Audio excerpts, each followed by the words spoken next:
All India news channel हक की आवाज़। पैराडाइज फंक्शन पैलेस महबूब नगर। साबिक वजीर सिंगी निरंजन रेड्डी ने आज नागर कर्नूल बीआरएस एमपी उम्मीदवार आरएस प्रवीण के लिए इंतखाबी तशहीर में हिस्सा लिया। उन्होंने सुबह वॉलीबॉल और क्रिकेट खिलाड़ियों के साथ कुछ वक्त गुजारा और इसके बाद घर घर इंतखाबी मुहिम चलाई और इसी तरह सुभाष चौराहे पर छोटे ताजिरों से मुलाकात की। सिंगी निरंजन रेड्डी ने कहा कि बीआरएस की इंतखाबी मुहिम में आवाम की तरफ से मुस्बित जवाब मिल रहा है। उन्होंने उम्मीद जाहिर की कि पार्लिमान इंतखाब में बीआरएस उम्मीदवार की जीत यकीनी है। पार्टी श्रेणुले काक संघంలో ఉండేటువంటి అనేక మంది విన్న సామాజిక వర్గాల ప్రజలు స్వచ్ఛందంగా ముందుకు వచ్చి ప్రవీణ్ కుమార్ గారి గెలుపు కోసం పనిచేయడము ఒక ప్రత్యేకతగా కనిపిస్తుంది। ఎన్నికలలో విద్యావంతులు కానీ పేద నిరుద్యోగ యువతి యువకులు కానీ చాలామంది ప్రవీణ్ కుమార్ గారి యొక్క అభ్యర్థిత్వానికి మద్దతుగా నిలబడడం జరుగుతూ ఉంది। ప్రజలలో కూడా ఒక పశ్చాత్తాప భావన ఉంది।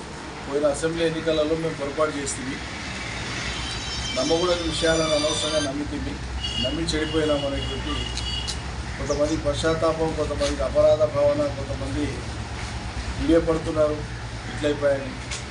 సో వాటన్నిటికీ జవాబుగా ప్రవీణ్ కుమార్ గారిని గెలిపించుకుంటే అదంతా కూడా కాంపెన్సేట్ అవుతుంది అనేటువంటి భావన కనిపిస్తాం। వనపర్తి నియోజకవర్గంలో అన్ని మండలాల్లో 7 మండలాల్లో 2 మున్సిపాలిటీల పరిధిలో పార్టీ టీంలు, అదేవిధంగా యువత, యువజన, ఎస్సీబీసీ టీంలు ప్రత్యేకంగా అందరూ కూడా పనిలో నిమగ్నమై ఉన్నారు, సీరియస్గా తీసుకొని పనిచేస్తున్నారు।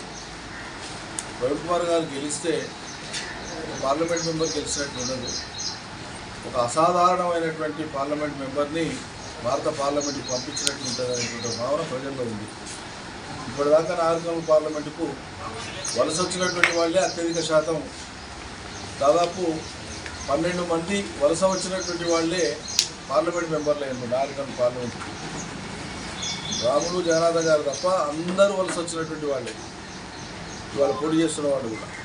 అందుకే ప్రవీణ్ కుమార్ గారు ఈ ప్రాంతవాసి, ఈ ప్రాంత ప్రజల కష్టసుఖాలు తెలిసినటువంటి వ్యక్తి, సమాజం పట్ల ఒక స్పష్టమైన అవగాహన ఉన్నటువంటి, నిబద్ధత కలిగినటువంటి మనిషి, అన్నిటికీ మించి ఉన్నత విద్యావంతుడు, అఖిల భారత స్థాయి ఉన్నత ఉద్యోగాన్ని వదిలిపెట్టి భారత పార్లమెంటులో అడుగుపెట్టి ఈ ప్రాంతానికి ఒక వన్నె తేవాలని, ఈ ప్రాంతంలో కొన్ని ప్రత్యేక పనులు చేయడం ద్వారా ఈ ప్రాంత ప్రజల యొక్క అభ్యున్నతికి తోడ్పడాలి, ఒక నిర్మాణాత్మక పని జరగాలనేటువంటి ఆలోచన వారికి ఉంది।